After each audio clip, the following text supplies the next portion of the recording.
যাক, দেখাই যাক আমায় কে কি করে।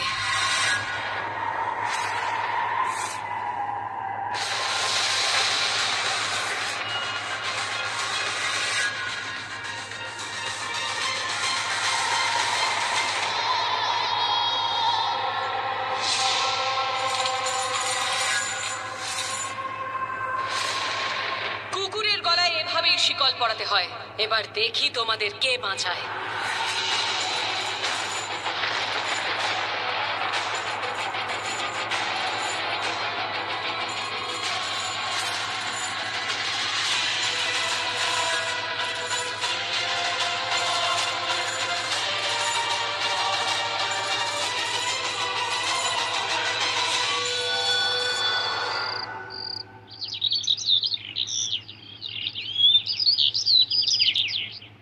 वंदे विष्णु, वंदे विष्णु, वंदे विष्णु, वंदे विष्णु, वंदे विष्णु, वंदे विष्णु।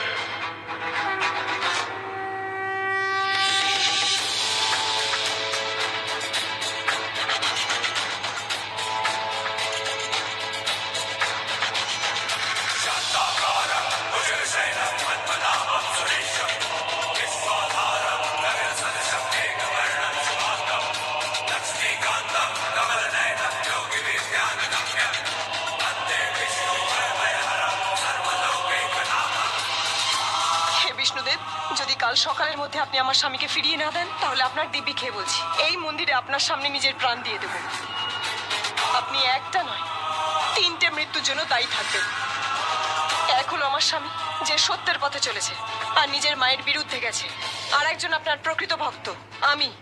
আর একজন হলো আমার গর্ভে থাকা আমাদের সন্তান, যে বিজয়গড়ের ভবিষ্যৎ। এই 3 জন মারা গেলে তার দায়ী থাকবেন কিন্তু আপনি।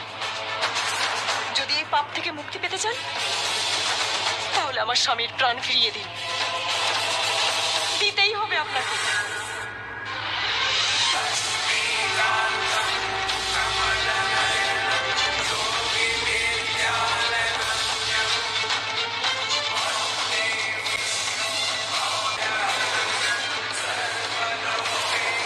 वंदे विष्णु, वंदे विष्णु।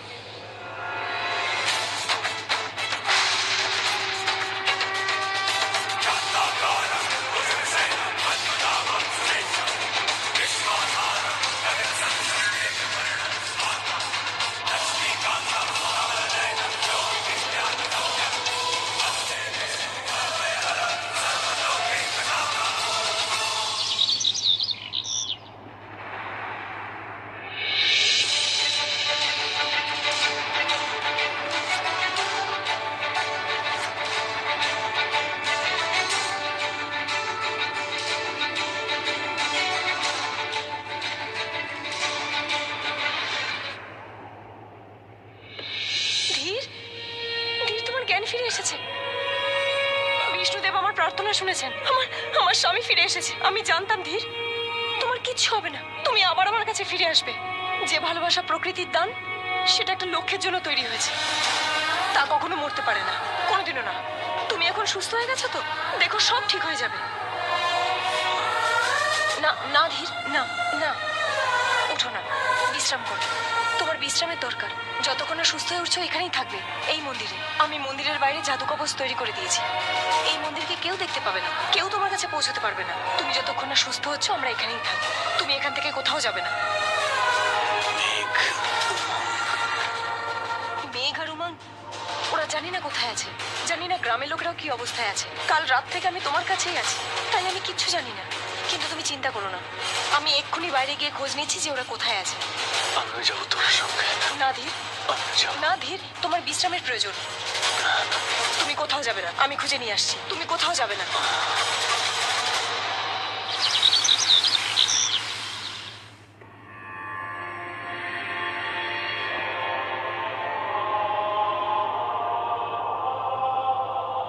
অর্ধেক প্রহর ধরে আপনি এই জড়িবুটি ধোঁয়া ওড়াচ্ছেন এখানে, কিন্তু আমার ছেলের এখনো জ্ঞান ফিরল না। কেন? ওর যদি কোনো ক্ষতি হয় তাহলে দেখবেন। এনার কিচ্ছু হবে না মহারানী, ইনি অজয়, অমর। ওই মায়াবী অস্ত্রের আঘাত পেয়েছেন, তাই ক্ষত সারতে একটু সময় লাগছে। আমার হাতে সময় নেই, আমি এখনই এই মুহূর্তে।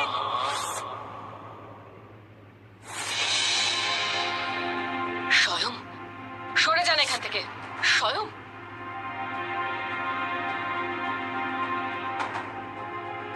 মা, আমি আসলে ছেলে যখন তার মায়ের দিকে তাকিয়ে চোখ নামিয়ে নেয় তখন বুঝতে হবে যে ছেলে খুব বড় একটা ভুল করেছে। এত বড় ভুলটা করলি তুই। মা, চুপ!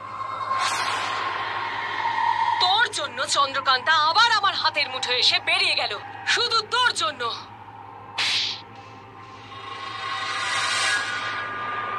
চোখ নামা বলছি। এভাবে কি দেখছিস?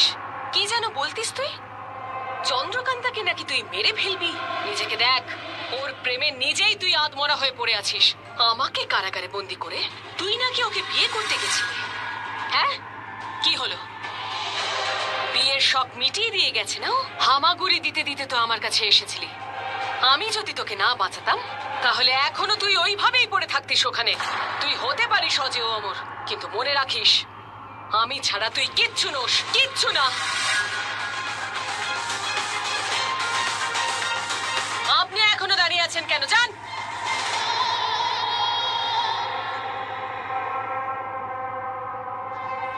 আমাকে ক্ষমা করে দাও তুমি। স্বয়ং চন্দ্রকান্তা আমাদের দুজনের থেকে শক্তিশালী নয়, এটা তুই বোঝার চেষ্টা কর। স্বয়ং ও আমাদের দুজনকে সবসময় হারিয়ে দেয়, কারণ ও বুদ্ধি দিয়ে লড়াই করে, আমাদের দুজনের মধ্যে দূরত্ব সৃষ্টি করে। দেখ স্বয়ং, ওকে যদি আমাদের হারাতে হয় আমাদের একসাথে লড়তে হবে। এবার আমি তোমাকে কখনো ছাড়বো না মা। যতক্ষণ আমি তোমার সঙ্গে আছি তোমাকে কেউ ছুঁতেও পারবে না। মা, আমি হিরো। আমার থেকে বেশি শক্তিশালী না কেউ আছে আর না কেউ হবে।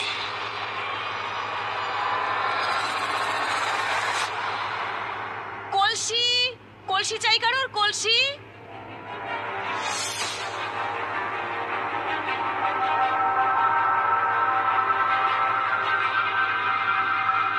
এখানে সবাই এত চুপচাপ কেন? আর গ্রামবাসীরা এত ভয় পেয়ে আছে কেন? এদের দেখে মনে হচ্ছে ইরাবতী এখানে এসেছিল। ইরাবতী আবার ভদ্রামা, মেঘ আর উমাকে ধরে নিয়ে যায়নি তো? এদেরকে একবার জিজ্ঞেস করে দেখি। ভালো কলসি আছে, কেউ নেবে? কলসি লাগবে কাকা? কলসি লাগবে? এই কলসিতে জল খুব ঠান্ডা থাকে। এখানে কেউ কিচ্ছু নেবে না, যান এখান থেকে। আরে কাকা, অনেক দূর থেকে এসেছি, আপনি একটা নিন। এর জল খেলে আপনার মন একদম ভরে যাবে। সবাই কি করবে ভেবে পাচ্ছে না, মাথার উপর মৃত্যু নাচছে, আর তুমি এখন আমাদের বলছো কলসি নিতে? হে ভগবান, কি বলছেন আপনি? কি হয়েছে এখানে? আরে কাকি, কারোর কোনো বিপদ হয়েছে নাকি এখানে? মনে হচ্ছে তুমি এখানে নতুন এসেছো। ওই দুষ্টু রানী আমাদের সবাইকে মেরে ফেলবে। আমরা সবাই তো মরবই। আর আমাদের যে বাঁচাবে রাজকুমারী চন্দ্রকান্তা, জানি না কোথায় চলে গেছে। আমরা তো মরবই, সাথে সাথে তুমিও মরবে। যাও, বাঁচতে চাও তো চলে যাও, চলে যাও এখান থেকে। এই শব্দ কি? এ হলো অত্যাচারের আর্তনাদ। রানী ইরাবতী রাজকুমারী চন্দ্রকান্তার বন্ধুদের ওপর এভাবেই অত্যাচার করছেন। ওনাদের আওয়াজ এভাবেই বহু দূর থেকে শোনা যাচ্ছে। ভাবুন একবার, কি অত্যাচারটাই না করছেন ওনাদের ওপর, ভাবা যায় না।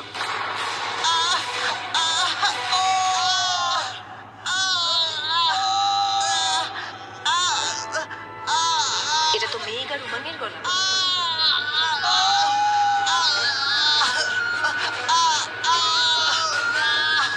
এখানে তো অনেক প্রহরী আছে, আমি ভেতরে যাব কি করে? আজকে মনে হচ্ছে কারোর চোখে ধুলো দিয়ে ভেতরে যেতে পারবো না। তাহলে কি করে যাব?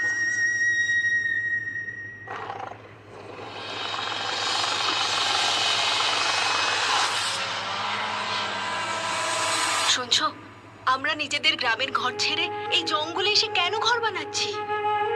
তুমি দেখলে না, রানী ইরাবতীর তাণ্ডবে পুরো গ্রাম শেষ হতে বসেছে, মানুষ মারা যাচ্ছে। যদি এভাবেই চলতে থাকে তাহলে আজ না হয় কাল আমরাও মারা যাব। এখানে লুকিয়ে থাকলে অন্তত বেঁচে তো থাকবো।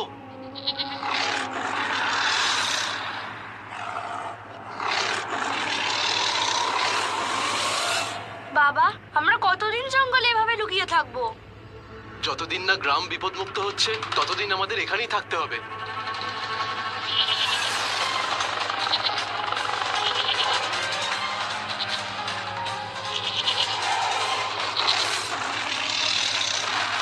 হঠাৎ করে আমাদের ছাগলগুলো ডাকা বন্ধ করে দিল কেন? হে ভগবান, আমাদের আরেকটা ছাগল কোথায় গেল? আরে এই রক্ত! মনে হচ্ছে আছে, জঙ্গলের কোনো পশু উঠিয়ে নিয়ে গেছে। এটা ওই সিংহটা নয় তো, যেটা জঙ্গলে আবার ফিরে এসেছে, যেটা সেনাপতি ধীরকে নিয়ে গিয়েছিল? আমরা আর এখানে থাকবো না। না না, কি বলছো? গ্রামে ইরাবতীর সম্মুখীন হওয়ার থেকে এখানে বাঘের সম্মুখীন হওয়া অনেক ভালো। চলো ঘরের ভিতরে চলো, তাড়াতাড়ি চলো।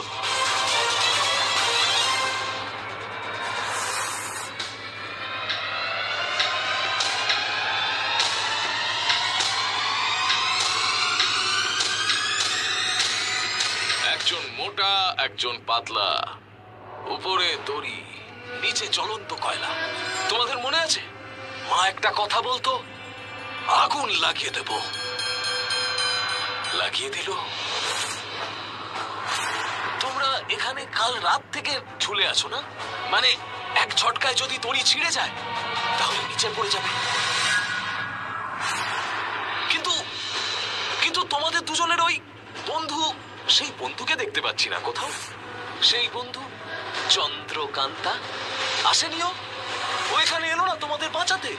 কি আর বলবো, এই চন্দ্রকান্তার মনটা বড্ড কঠিন।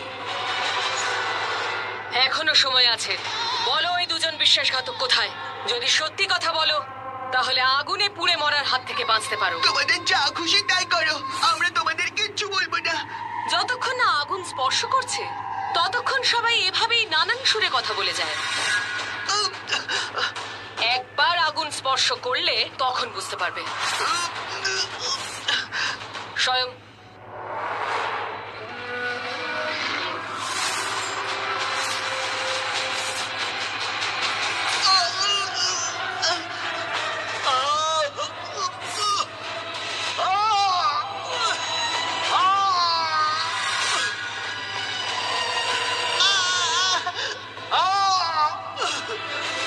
ওদিকে ভদ্রামাও মুখ খুলছে না, এদিকে এরা দুজনও কিছু বলছে না। এটা সব কটাই চন্দ্রকান্তাকে সাহায্য করছে। মরে যাবে তবু মুখ খুলবে না। ব্যাস স্বয়ং, এটা তো শুধু একটা নমুনা মাত্র, আসল শাস্তি তো এখনো বাকি আছে। বলো, না হলে এমন শাস্তি পাবে যা ভাবতেও পারছো না। ও এসে গেছে, ওই দেখো চন্দ্রকান্তা, ধরো ওকে। না, চলে এসেছে তোমাদের মা। তোমাদের সঙ্গে তো আমি পরে বুঝে নিচ্ছি, আগে তো ওর পালা। চন্দ্রকান্তা, তাড়াতাড়ি চল স্বয়ং। চন্দ্রকান্তা এখানে কেন এসেছে? পালাও চন্দ্রকান্তা, চন্দ্রকান্তা চলে যাও এখান থেকে।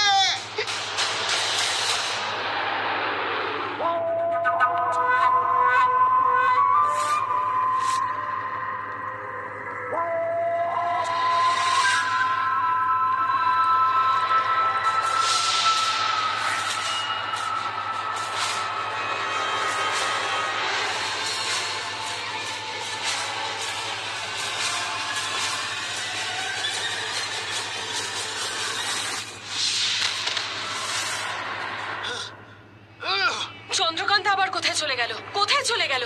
ও আসলে চন্দ্রকান্তাই ছিল তো, নাকি ওর প্রতিমূর্তি? স্বয়ং তাড়াতাড়ি ওঠ, চল কারাগারে। আমার মনে হয় চন্দ্রকান্তা আবার আমাদের সঙ্গে ছলনা করেছে। ও আবার ওখানে পৌঁছে যায়নি তো ওর ওই দুজন বন্ধুকে বাঁচানোর জন্য?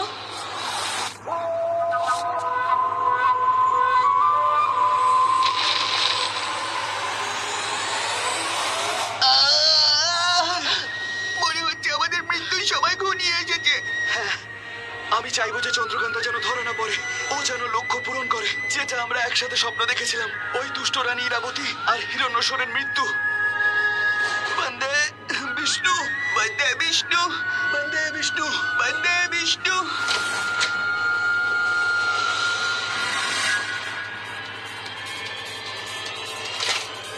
চন্দ্রকান্তা, তুমি তুমি এখানে কেন এসেছো? ওরা তো তোমাকেই খুঁজছে, আমাদের কষ্ট দিয়ে বলছে তুমি কোথায় আছো, এখানে কেন এসেছো তুমি? চন্দ্রকান্তা, তোমাকে কেউ দেখে ফেলেনি তো? দেখতেও পাবে না।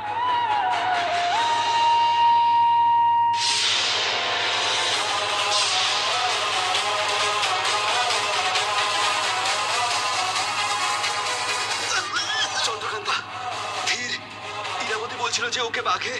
ধীর ঠিক আছে,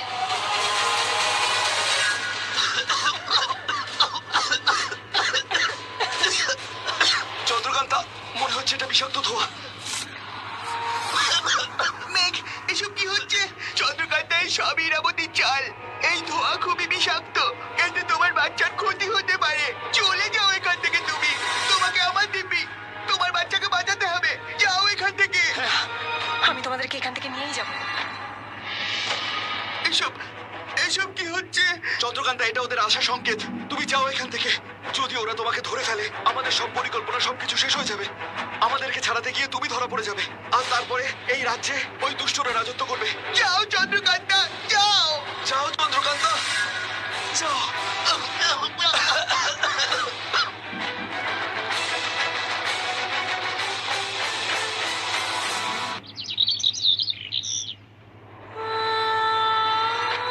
চন্দ্রকান্তা, কি হয়েছে তোমার? জল।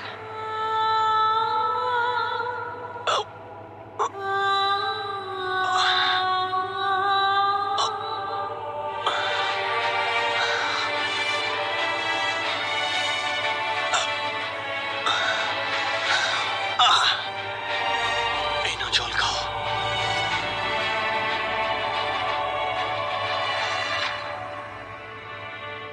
তুমি সুস্থ হওনি এখনো? আমি ঠিক আছি। এটা ভগবান বিষ্ণুর পবিত্র জল, এতে আঘাত তাড়াতাড়ি সেরে যাবে। কি হয়েছে এখানে? কি হয়েছে? ওকে লাথি মেরেছে? না বোকা, ওর শরীর এখনো পুরোপুরি তৈরি হয়নি, তাহলে লাথি মারবে কি করে? এখনো সময় আছে। আচ্ছা, আমার খুব খারাপ লাগছে। বদমাইশটা লাথি মারেনি তাই? না, আমি আমার স্ত্রী আর সন্তানকে রক্ষা করতে পারছি না।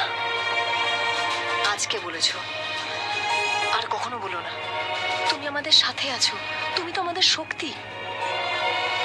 আমরা দুজনে মিলে আমাদের দুজনের আর আমাদের সন্তানের খেয়াল রাখবো।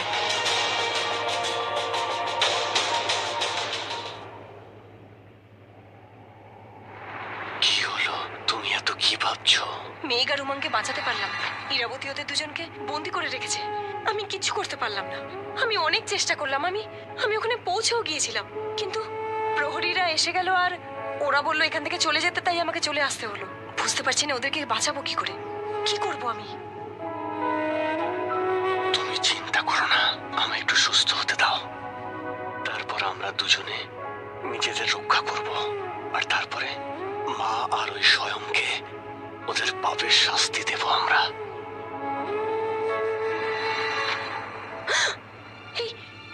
এই কাঁটাটা ফুটলো কি করে? এখানেই হয়তো কোথাও পড়েছিল এটা। তুমি বাইরে গিয়েছিলে নাকি? না তো। এমনি এমনি কি করে ফুটলো?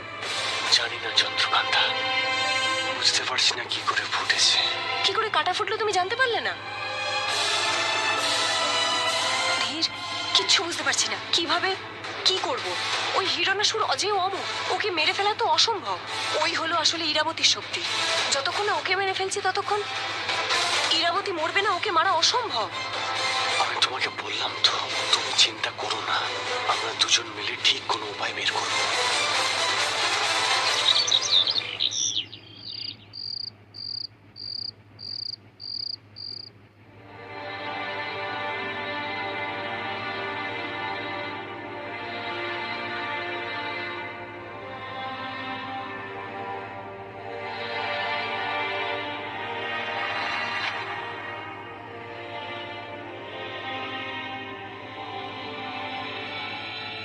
কি হয়েছে? ঘুম আসছে না? চন্দ্রকান্তা, যদি কোনো শত্রু এটা ভেদ করে ভেতরে চলে আসে তো? আমি খেয়াল রাখছি, তুমি ঘুমো। ভালো করে ঘুমোলে তুমি তাড়াতাড়ি সুস্থ হয়ে যাবে।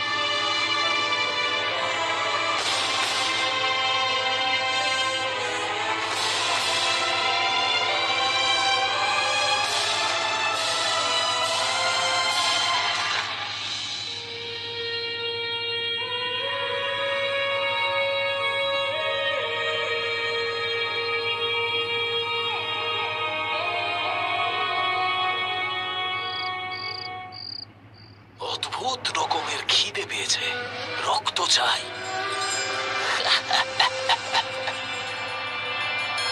গ্রামবাসীরাই তো মেটাবে আমার খিদে।